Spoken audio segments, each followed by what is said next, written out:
दिल्ली के जंतर मंतर पर हुआ बहुत बड़ा प्रदर्शन, बुजुर्गों की तरफ आकर्षित करती हुई आवाज जो गूंजती हुई दिख रही थी, जिसमें बुजुर्गों की पेंशन पर आवाज को सुनाया गया और बुजुर्गों को एक सपोर्ट के करते हुए उनकी पेंशन जो रोकी गई है और जिन पेंशनों में बढ़ोतरी नहीं हो रही है उसकी तरफ से आवाज को सुनते हुए देखा गया। बहुत बड़े बड़े लोगों ने वहां पर आके, आर्मी, नेवी के बुजुर्गों और सीनियर सिटीजन पर्सनों ने आके भाग लिया और अपनी आवाजों को बुलंद किया, जिसमें वहां पर काफी शागिर्दों ने आके भाग लिया जो इन बुजुर्गों की तरफ से आवाज को सपोर्ट कर रहे थे। मैं पत्रकार सरबजीत सिंह, संस्था संपादक गुरदासपुर दल की तरफ से आपको बताना चाहता हूं कि ऐसा लग रहा था कि आज बुजुर्गों की जो पेंशन जो एक सहारा है उसको क्यों रोका जा रहा है। इसी पे आपके सामने लाइव जो आपको मैं दिखा रहा हूं, आप खुद देखिए कि क्या आवाज थी उन बुजुर्गों की तरफ से। पब्लिक की रिपोर्ट बाय सरबजीत सिंह।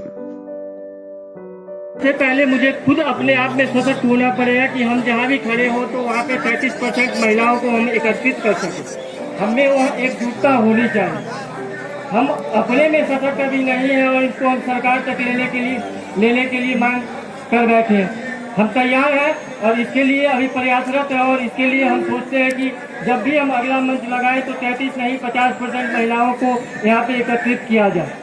महिलाओं पर मतलब लक्ष्मीबाई की एक प्रेरणा आती है कि 1857 की वह युद्ध लक्ष्मीबाई को कौन भूल सकता है। सुभद्रा कुमारी चौहान का लिखा हुआ एक कविता बड़ी प्यारा मुझे याद आता है कि सिंहासन हिल उठे राजवंशों की भूख उठानी थी, बूढ़े भारत में भी आई थी फिर से नई जवानी थी। घूमी हुई आजादी की कीमत सबने पहचानी थी, दूर फिरंगी को करने को सबने मन में ठानी थी। चमक उठी 57 में वह तलवार पुरानी थी, बुंदेले हरबोले के मुंह हमने सुनी कहानी थी। खूब लड़ी मर्दानी वो तो झांसी वाली रानी थी। कानपुर के नाना के मुंह बोली बहन छबीली थी, लक्ष्मीबाई नाम पिता का वह संतान अकेली थी। नाना के संग पढ़ती थी वह नाना के संग खेलती थी, बच्ची ढाल के पाल कटारी उसकी एक सहेली थी। वीर शिवाजी की गाथा है उसकी याद जवानी थी, बुंदेले हरबोले के मुंह हमने सुनी कहानी थी। खूब लड़ी मर्दानी वो तो झांसी वाली रानी थी। यह कविता मैंने 1996 में पढ़ा था। थोड़ा मतलब बीच में कहीं याद है, लेकिन ये कविता एक बहुत प्रेरणादायक हमारे बीच बैठे उपस्थित महिलाओं के लिए है कि आज की युवतियों को इस प्रेरणा से जगाए और युवतियों को अपने टीम में शामिल करें। हम बहुत आगे निकल जाएंगे। लोगों को चूम चूम धूम धाम पत्थर पानी पांडव आए कुछ और निकल। सौभाग्य ने सबरी सोता है देखो आगे क्या होता है। मैत्री की राह बताने को सबको सुमार्ग पे लाने को, दुर्योधन को समझाने को भगवान हस्तिनापुर आए हैं। पांडव का संदेश लाए हैं, दो न्याय अगर तो आधा दो, पर में इसमें यदि बाधा हो तो दे दो केवल 5 ग्राम, रखो अपनी धरती तमाम। आज व्यक्ति को अपने समाज में दी जा रही जानकारियों का पूर्ण जानकारी नहीं है। हमारा अधिकार क्या है, संविधान क्या कहता है।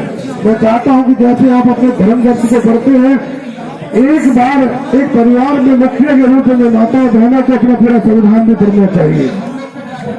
उस संविधान को पढ़ने के बाद आपको पता लगेगा कि आपके मौलिक अधिकार क्या क्या है। और इस संविधान की किताब को जो बाबा भीमराव अम्बेडकर जी ने लिखी थी आज से लगभग 65 साल पहले, उस किताब को भी कहीं ना कहीं पाठ्यक्रम में भी रखना चाहिए। आज जो हम भारत के उच्चायुक्त ने बयान दिया था कि अगर 1946 की लूटनी को नहीं दबाया जाता तो ये जो विद्रोह था 1857 से भी बड़ा होता। भाइयों, मैं आपसे और बात नहीं करिएगी। मैं घर में लाना चाहता था, वो आ चुकी है। वादा करिए मेरे जैसे लोग जो ना कुछ है 51,000 रुपए अपनी कमाई में से काट के संस्था को देता हूं। आप सब भी वादा करिए कितने लोग अभी यहाँ डोनेशन करा के देंगे। हाथ उठाइए सभी। तैयार है। धन्यवाद। जय हिंद, जय भारत। वीर बहादुर, वीर बहादुर, वीर बहादुर, वीर बहादुर। एक और रिक्वेस्ट, जब हिंदुस्तान के ऊपर आप हटाइए, ये सैनिकों को एक होना पड़ा है। मेरे भाइयों, जितनी भी देश में संस्थाएं चाहे कोई वेलफेयर हो, सैनिक कल्याण संस्था हो, सब एक हो जाओ, वीर बहादुर के हाथ बन जाओ, ताकत बन जाओ। सरकार को मानना पड़ेगा। बहुत बहुत धन्यवाद, आपने मुझे समय दिया, ज्यादा बोल दिया तो माफी चाहता हूँ।